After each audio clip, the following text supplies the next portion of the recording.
Pour tout bien comprendre, on va regarder ce reportage de nos confrères de RMC Sport qui détaille le profil de Stéphane Richard, ancien directeur d'Orange, qui pourrait devenir le nouveau président de l'Olympique de Marseille. Oui, Franck McCourt avait annoncé rechercher un manager expérimenté et capable de maîtriser l'environnement marseillais. L'actionnaire américain va miser, sauf surprise, sur Stéphane Richard, 64 ans, connu notamment pour avoir été le PDG d'Orange pendant plus de 10 ans. Ancien directeur de cabinet au ministère de l'économie et des finances, cet ancien de HEC et de l'ENA est à l'opposé du profil de son prédécesseur Pablo Longoria. Quitte à mettre les comptes dans le rouge, l'Espagnol prenait des risques et dépensait à tout va sur le marché des transferts. Richard a lui un profil de gestionnaire et la réputation d'être l'homme de la situation quand une cure d'austérité s'impose.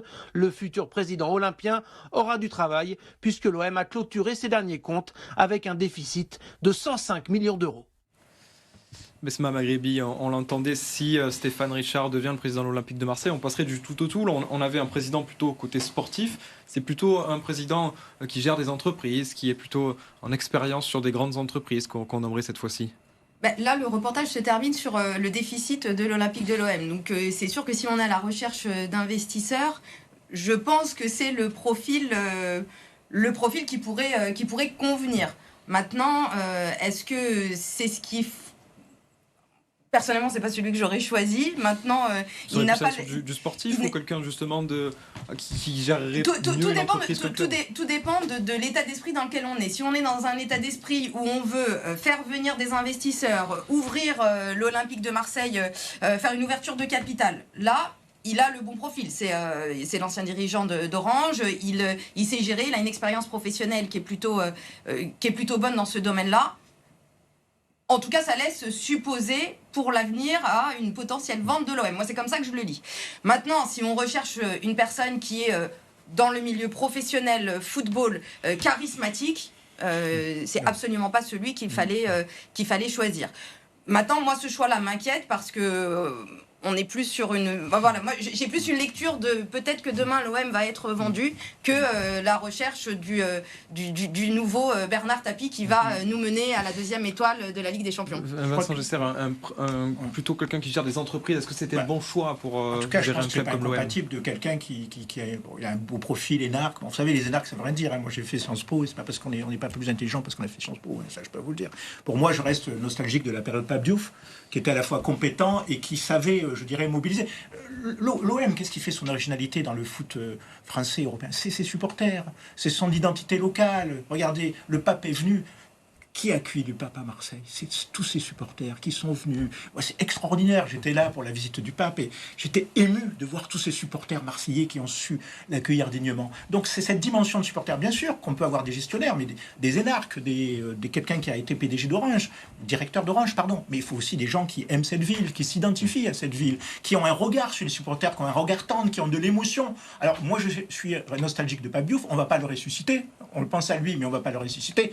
Mais arrêtons de poser ce qui serait un profil froid, un profil chaud. Je pense qu'on a les moyens de trouver de quelqu'un de compétent et qui aime cette ville et qui aime ses supporters et qui aussi saura écouter les supporters. Je crois que c'est important, c'est ça qui fait la spécificité de Marseille. Et le pape François avait été tellement touché, il avait dit jamais j'ai été accueilli par des supporters comme ceux-là, en plus qui étaient pour la plupart, qui n'étaient même pas catholiques, mais qui étaient tellement heureux de voir le pape. Et pour moi, c'est ça qui m'a rendu fier.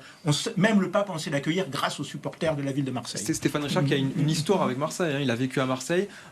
Pour vous dire, hier soir, voilà, j'étais sur Twitter, j'ai retrouvé des tweets, des posts sur X de lui à l'époque, en 2018, quand l'OM est en finale de Coupe d'Europe, la Ligue Europa, et il dit voilà, on y est, on est en finale, donc on a quand même quelqu'un qui connaît Marseille, qui sait à quoi ressemble Marseille. Espérons.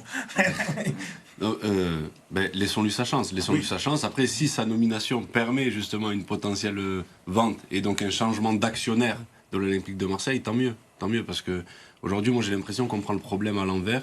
J'ai l'impression que l'actionnaire qu'on a actuellement n'est pas conscient du club qu'il a entre les mains. L'Olympique de Marseille, comme vous le dites si bien, c'est pas qu'un seul club de foot. Quand l'OM joue, s'ils perdent, c'est toute la ville qui est dépitée pendant une semaine jusqu'au prochain match. Et ça, ils ont du mal à... j'ai l'impression qu'avec le temps, l'OM perd de son authenticité. On n'a pas prévu de parler du logo, mais c'est... Voilà, il y a une déconnexion à tous les niveaux. Il y a une déconnexion à tous les niveaux.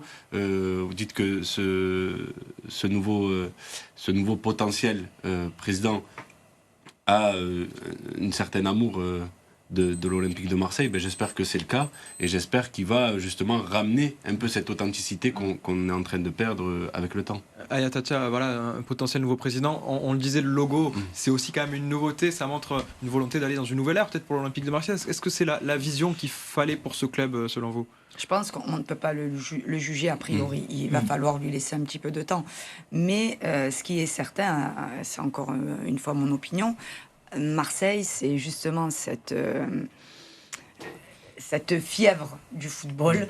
On est quand même reconnu, pas nationalement, internationalement. Donc, qu'il soit un bon gestionnaire, je pense que c'est une bonne chose. On ne va pas pouvoir reprocher, vu la situation du club, d'avoir trouvé quelqu'un qui a un esprit un peu comptable, on va dire des choses.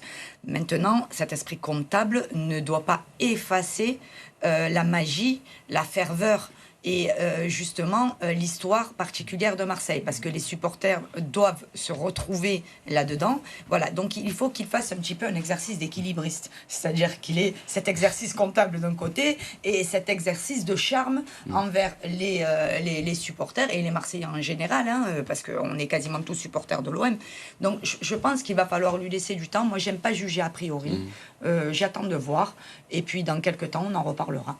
Il nous reste une minute, je voudrais juste vous poser une question à tous, rapide tour de table sur le nouveau logo, on en parlait. D'abord, Besma, est-ce qu'il est convaincu par ce logo ou pas? Absolument pas convaincu du tout par ce nouveau logo qui, à mon sens, ne représente absolument pas l'Olympique de Marseille, ne représente pas Marseille, ne représente pas l'histoire de Marseille.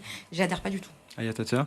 Moi, je suis nostalgique du logo où on a eu l'étoile. Moi, j'étais sur le Vieux-Port. Je le trouve pour parler clairement, il est moche. Et d'ailleurs, on se fait chambrer là-dessus. On le voit à l'écran, d'ailleurs, ce non, nouveau logo.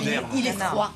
En fait, il est froid. Il manque d'émotion, il manque de passion. Voilà. Et je trouve quelque part, on dirait, c'est comme une marque commerciale. D'ailleurs, Volkswagen a réagi en disant vous avez piqué le logo en le retournant. Non, et je trouve c'est dommage. Il manque de cette chaleur et de cette émotion qui reflète l'identité de Marseille. C'est pas un logo qui va annoncer une nouvelle ère. C'est pas un logo. Qu'est-ce que vous en pensez? Moi aussi, je suis absolument pas convaincu de ce nouveau logo, vraiment. S'il mettait autant d'énergie sur le fonctionnement du club, sur faire émerger des joueurs, des Marseillais, des petits Marseillais, parce que Marseille regorge de jeunes joueurs et de talents. S'ils mettaient toute cette énergie-là pour aller dénicher nos jeunes, que ce soit dans les quartiers nord, dans les quartiers sud, dans le centre-ville, franchement, je pense que l'OM se porterait beaucoup mieux.